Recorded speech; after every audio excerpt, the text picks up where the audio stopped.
الرحمن الرحيم.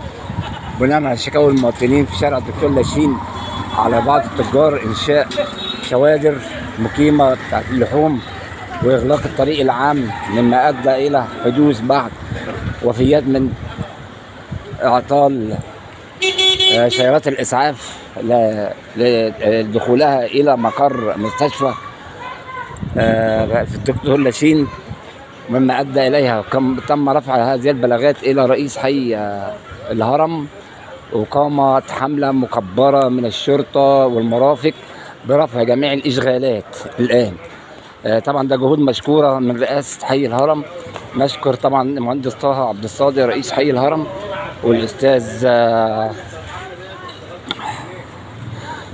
عمرو المعداوي، استاذ معتز نائب رئيس الحي، وكل الجهات المقيمه على هذا العمل الخدمي في ظل القانون.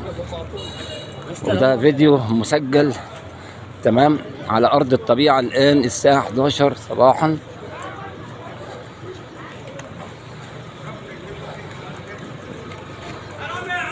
ادي الشوادر كلها.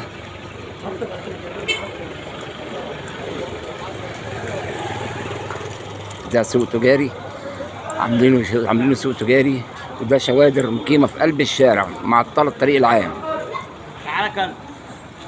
جهود مشكوره في غايه الروعه.